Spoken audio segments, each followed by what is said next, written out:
Hello, and welcome back to another episode of Imperfect Marketing. Today, I'm really excited because I am joined by Cash Miller. He is the CEO of Achieve Entrepreneur and Coworking Center. He's also the former CEO of Titan Digital, a digital marketing agency, and a 2022 Inc. 5,000 honoree, which is pretty impressive. Before founding Titan Digital, he served 7.5 years in the US Army. After leaving the Army, he put his skills to work and started Titan Digital in 2011 as a small SEO company, so search engine optimization. Through sheer grit and determination, he grew the company to over 600 clients and 30 employees, which is really impressive. And in 2024, he completed a successful exit of his company so that he could move on to new things and move on to new things. He did. He's running several different companies, one of which is a co working center. So thank you so much for joining me, Cash. I appreciate it. It's great to be here. I love being on podcasts, and and we've met in the past, so I'm glad we could reconnect. So, one of the neat things that I just want to talk about really quick is that Cash completed a successful exit of his company. What that means is that he sold it. He built something of value that somebody else found value in and paid for. A lot of us as entrepreneurs and solopreneurs build jobs for ourselves. But Cash truly created a business that was saleable. So, congratulations on that, because I think a lot of us don't always think about that stage of things. They really don't. It was funny. Yesterday I was taking my son somewhere, and he's about to graduate from high school, and he's like going to get his first job, like first real job and everything. He wants to be a mechanic, but he's like, how fast can I like not be a mechanic, like, and do my own thing, and I'm like, you know. So he started asking me questions about it, and I started thinking, I'm like, I've gone 23 years now without actually getting a paycheck from somebody else, between like multiple businesses and stuff. And it's like, wow, like I've spent half my life running companies. So it's it's an interesting thing when you become an entrepreneur. It really does. And he wants to be one now, and it's like in the blood. You know? Very cool. Well, I think that says a lot. And the fact that he knows what he wants to do and where he wants to go. I love the fact that I truly believe that we sort of need to work for someone that can fire us first, because you can learn a Yeah. lot that way. Hmm. And then you can go out and build your own company. So very cool. And I'm so glad to hear that you're instilling your entrepreneurial ways into the next generation. So thank you so much for sharing that. Yeah, it really does run in the blood. I never held a job more than 3 months besides the military. Like when I was his age, I just never lasted. So it was the only thing I could do is just make my own job, and grow a company. Very cool. Well, you did it well. And I think that that's something that a lot of us strive to do. So, again, think about creating more than just a job for yourself, but an actual organization that has value to others. And then you can be like Cash and start back all over again. So, let's talk about Yeah. starting back all over again. So, entrepreneurship is definitely in your blood. But I think one of the things that I want to touch on is entrepreneurship is lonely. There's not a Hmm. lot of people to talk to. A lot of your friends and family who are getting paychecks from other people don't understand what you're doing, what you're going through. They don't understand the concept of cash flows. I can attest to Yeah. that. So it's really hard to have good conversations. And that's why I love the fact that you started a co working center that can help entrepreneurs connect, because I feel like we're getting more disconnected. Yeah, with remote work and everything, we are, but people do want to be in the office. They just want to kind of do it on their own terms because they don't want to be there all the time. And I think with business owners, yeah, I know when I started my agency, I got an office like right out the gate because I'm not great at like being home. It's too many distractions for me. But the thing is you'd go to work every day, and at the time it was just me, and I'd go in, and I had to motivate myself. I had to, push, figure out what I was going to do for that, during that day. How do I take one step, forward on this particular day? And you'd go to like a lot of networking meetings and things like that, but it's hard to connect with other business owners. Everybody's busy, and all businesses are at different stages too. It's a lot different as an entrepreneur if you're in the startup phase versus you're more established and you've been around a while and maybe you have a staff, you've got, a higher level of sales. Your problems are different. My problems changed, dramatically from those early years to later on because I ran the agency for about 13 years, and when I say the things that I had to deal with, they weren't anywhere the same, later on as they were early.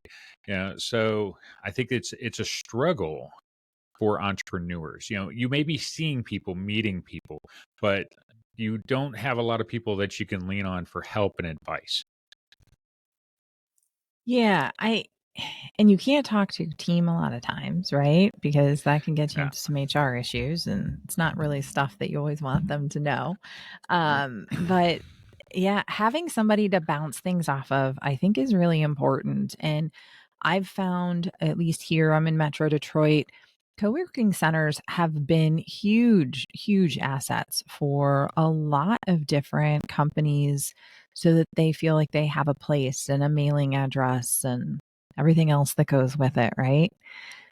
Yes, totally. And I think co-working centers, one of the things that exists for a lot of places is they have mastermind groups, which are business owners that get together, typically have a facilitator of some sort.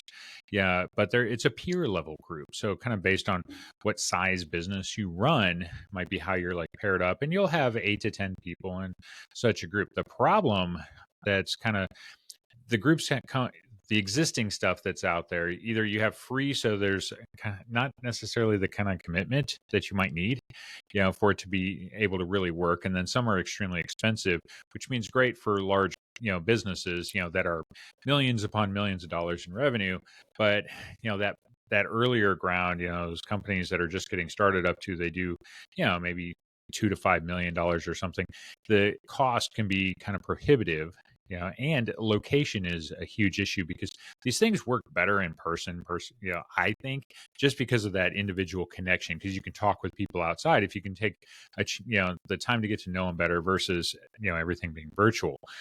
So I think you have a place like Detroit, and I'm south of Nashville. Those places have them, but it becomes prohibitive because smaller areas that are still sizable don't necessarily have those things, and it takes time and effort to get those people together, get that group formed, and but that's what we need more of as entrepreneurs, because I struggled with all sorts of things, over the course of years, that I would have loved to be able to have essentially like your own board of directors to help you solve a problem. I think one of the things that I probably struggle with the most in my business is I get too close to it. I was talking to my virtual assistant when I was interviewing her to bring her on earlier this year. And I was talking with her and I was like, okay, I'm going to move everything over to Kajabi and this is what I'm going to do. And this is why. And she's like, why don't you do it the other way? And I was like, what do you mean the other way? She goes, why don't you move everything from Kajabi to WordPress? Because you're familiar with Mm. WordPress. It's what you do most of your things in. You still have to host your other company's website. And she's talking about all this. And I was like, huh, why don't I do that? I have no idea. I just didn't think that that was an option. I was trying to Yeah. streamline my tech stack, and you get so close to it. She saved me an ongoing fees of over $2,000 a year just by asking me that question. And so I started looking into seeing what was possible. And then she saved me on top of that. She saved me, um, you know, whatever it was going to cost for me to have someone migrated into Kajabi, Yeah. which was my course management software. Because I was not doing it myself because it's very difficult to use on certain levels. It's a Yeah. fantastic system for what it is, but no. Yeah. Like I'll give you an example. Like, so in within the agency, we had started a podcast production company. Like we started experimenting with them. Eventually, we decided to make it its own business, right? And Mhm. before I sold, we separated it out, and we do production for clients and stuff. But I don't run it. I started running it, Okay, initially, but we were partnered up. There's more than just me, so I have some partners in it.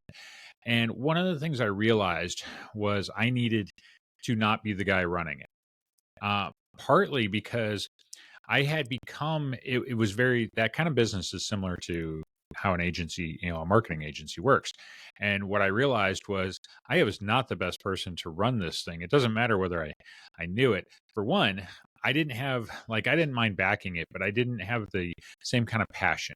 Yeah, we've got somebody else that had way more passion about that kind of project, yeah, that kind of business. It reminded me too much of what I was doing at the agency and I wanted to sell and be away from. And then on top of it, I would immediately started going back into how I ran the agency, but it's not that business anymore. It's a startup again. It's something that you got to get off of the ground up. So it doesn't have all the same resources. It doesn't have any of the same aspects going on. And I'm like, yeah, I'm not the guy that should be running it because I'm going back to my old habits. I had to realize that, but if I had been part of a peer group, they might have been able to point that out to me sooner. That I was doing the same things and it wasn't the same environment. Yeah, and so that's what the things you run into as an entrepreneur. You cannot always see it yourself. You need somebody else to point out the mistakes you might be making, so that you come to that realization of you've got to change things. You've got to do it differently. You cannot continue to do what you've been, because we get into our old habits very easily. And so that's where, I say, just like you were saying, you're not looking at kind of what is right in front of you, even yeah, and you've got to be able to do that. And sometimes you got to have somebody else that tells you, that says, hey, you're making a big mistake and this is why. But you're not able to see it. No. Yeah, I think we get way, way, way too close to it. And then on top of that, again, I think it's that we sometimes have head trash around certain things that other people could free us from. So I was in a solopreneur networking group, a little bit of a mastermind, and I was complaining about my schedule. And this one woman goes, Mhm. "Oh my gosh, you're meeting with all of your clients every week?" And I said, "Yeah." We Yeah. started it up in COVID. I wasn't doing it pre-COVID, but during COVID I started it and then I kept going. And she's like, "Yeah, no, I would just tell them, hey, we did this during COVID. We're going to go back to regularly scheduled programming. We can still keep the remote meetings and do it more frequently than we used to when we were doing it in person. But Mhm. like, we need to get off of this." And I'm like, Yeah. huh, that's a really good idea. And in my mind, because I had done it and been doing it, I didn't think I could change. It's crazy, right? Like that we get these blocks that we think we can or cannot do something, and then we stick to it. And it takes somebody else shining a light on it Mhm. saying, well, just fix the problem. Yeah. Yeah, no, you're totally right. I remember a conversation I had years ago as the agency. We were having, cash flow issues because of when projects were paid for. It was, this is like 10 years ago. And eventually the agency, we switched to an entire subscription model. But one of the first things we did was started breaking up the payments. Yeah, so we started putting benchmarks in because we built a lot of websites. And so the benchmarks helped our cash flow, but I couldn't see that. And I had somebody actually from the Small Business Development Center here that we sat down and explained the problem, and he had the actual solution to it, and it did help quite a bit. And so it's one of those things I remember that, me and I had a partner, neither one of us could see it. And then he says something, it's like, oh, yeah, that, that could be a good idea. It's like, because you're so busy in the day to day, and a lot of times with businesses you're figuring so many things out as you go. Like, I find it kind of refreshing. So, in building a digital marketing agency, I was stuck in that world, and eventually you figure it out. You see how other people are doing, building their agencies and stuff. Now I'm building a co-working center. It's great office space, co-working mastermind groups and all that, but I'm going to have new problems, to deal with that I don't necessarily have the experience. So I've got to do my homework. I've got to research. I've got to talk to people. And I've been talking to other people that run co-working spaces so I can see what they're doing, and maybe I can see what they might be doing wrong, but I need to be able to take that outside view not be so lost in what I'm trying to do and don't assume I know everything, obviously. Yeah. So, you know, the that knowledge goes a long way, but you know, and it's funny because if, especially like in that kind of field, I can talk to other people because we generally don't compete too much. If we're, as long as we're not in the same city, then it doesn't really matter. We can actually collaborate and talk and say, okay, this worked for me or this worked for you. So it can be, a very friendly space, to be able to collaborate in. And you're not so worried about the competition. Locally, it's a little different, but I think you need that, and it's people that have done it before. It's also people from different fields. I'm a big believer in pairing up with other businesses that are not in your field because you can learn a ton by how they have to do things, and you'll find lessons within that apply to what you do. I'm working right now on a website for a client with and we put out a big RFP and we're evaluating web development agencies and things like that. And so we had all these meetings, and there was one group that only works in their industry, Hmm. and I, we ruled them out fairly quickly because they were taking everything as status quo. The Yeah. agency that's in the lead right now questioned things differently because they're like, well, we work with some other people and we were wondering why you use this word or that word because it doesn't make any sense to Hmm. us. No, it was industry jargon that Yeah. is closing things down. And again, bringing in an outsider that doesn't specialize in their industry was opening our eyes to more things. I always talk about how my mom always used to say the cobbler's kids have no shoes, Yeah. because, we're so busy working in our business, we can't do other things, right? But we get so close to it that I think it's really hard to see the end of it. And so I think it's fantastic that you are building a, a new business that's going to allow people who are entrepreneurs that have that entrepreneurial spirit to connect and learn from each other and hopefully find out what they're doing wrong so that they can do it better and be around for longer periods of time and build pieces that are saleable in the end, right? Yeah, for me, I say being that I'm a lifelong entrepreneur in selling, I thought about, okay, I like the idea of a co-working. I already had the office when I sold the agency. I kept my office, which was sizable enough to make into a co-working center. So it's kind of been, the intent. I kind of toyed around with the idea because of COVID and how many people were working remote. We weren't using all the space. So I'm like, now I can do it like fully. But also, I wanted it to be more because I think as a business model, it needed to be more, but also I think you become known in the community. Like, we don't have really anything. We've got, almost 200,000 people that live here, but we don't have anything really in the community that uh, supports entrepreneurs. There's a lot of attempts, but there's not a central hub for it. So I'm in the middle of, not just trying to bring people into the space, but partner with events, whether it's networking or workshops, things like that, so that people start to understand that if you want to find those things, they're going to be here. It could be financial workshops for your business. I was talking to somebody this morning whose husband's an SBA lender. I'm like, that's the kind of workshop I want, because those are the things, those are the resources that need to be made available, not just to people that work within the co-working space, but the community at large, because they can come in, they can take those, same workshops, they can come for networking events, because otherwise everything is really scattered. And I think more communities need that kind of thing going on, especially those like, mid-sized communities. It's the big cities always have plenty of that kind of thing. It's the smaller ones that are often surrounding those bigger. Like I say, I'm literally 30 minutes south of Nashville in a place called Murfreesboro, which is one of the fastest growing cities in the state. But it's still not Nashville. And for us, you got to make a commute there. It's a lot more challenging.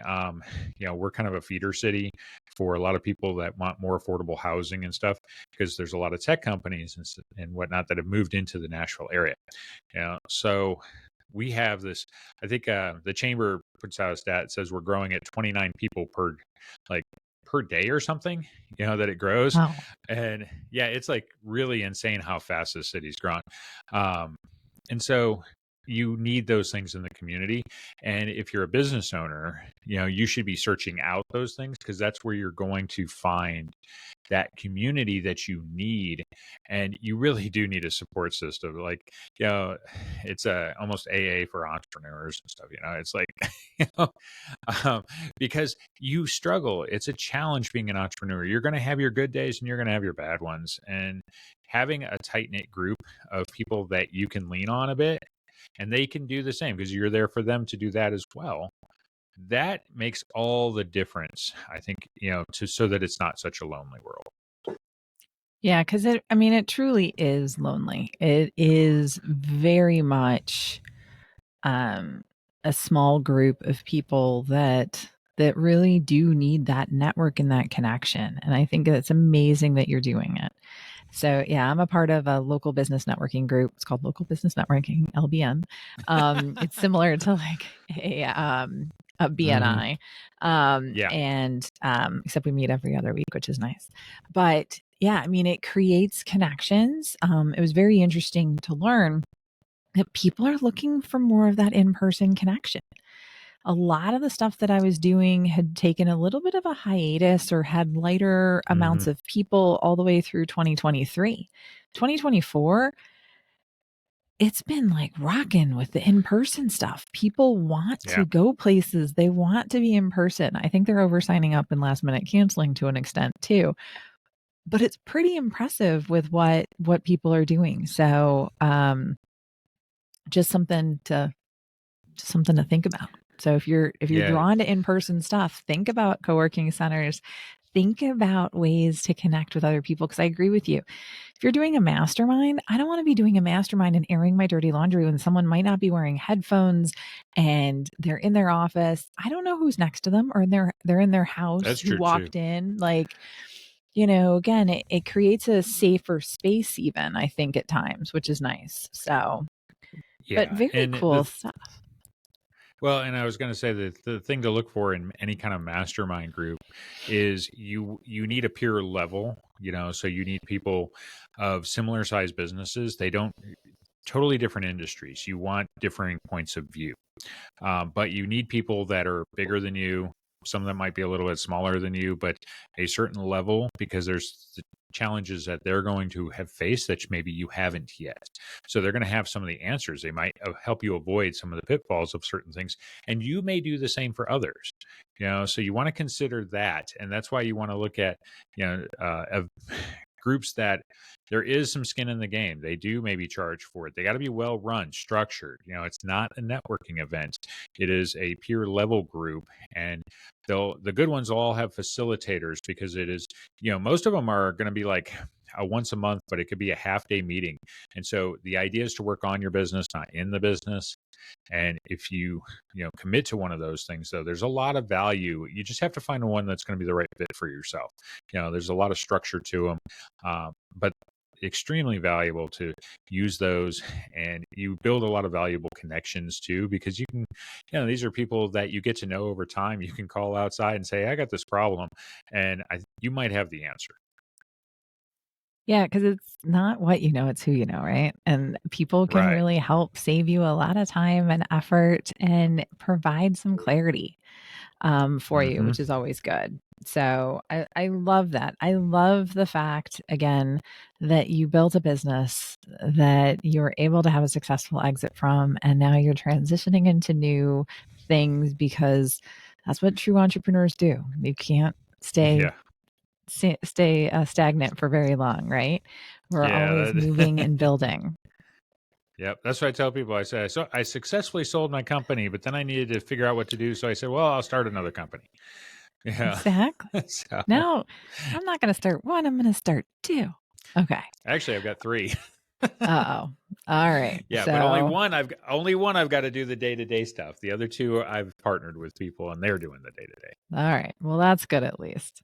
So, I think that that's fantastic. And I love how we're talking about the fact that we do need support groups as entrepreneurs, whether you're a solopreneur or $50 million size company. You need to find Hmm. those peer groups that are going to help guide you and get you where you need to go. So, amazing stuff. So, thank you so much, Cash. I really appreciate your time today. So, before I let you go, though, there is a question that I ask all of my guests. This show is called Sure. Imperfect Marketing. Marketing is anything but a perfect science, as you well know, having Yes. run a digital agency. Yes. What has been your biggest marketing lesson learned along the way? Um, wow. Biggest marketing lesson learned along the way. Um, I think it's not one size fits all marketing. So, marketing is just, it's one of those things. I remember, back when Facebook and stuff started becoming big, right? And everybody said, hey, you need to be on social media. You need to be doing these things. Not everything works for every business. As a co working space, SEO is going to bring me some help. Google ads will do some, social media and email marketing, right? So you have to consider that marketing is meant to be customized, and not everything's going to work for you. And you got to find the avenues that will, and then you got to try to stick with them, build them up, because you got to also have patience. If you're not patient long term, you got to give it time to play out, and you got to be consistent with it.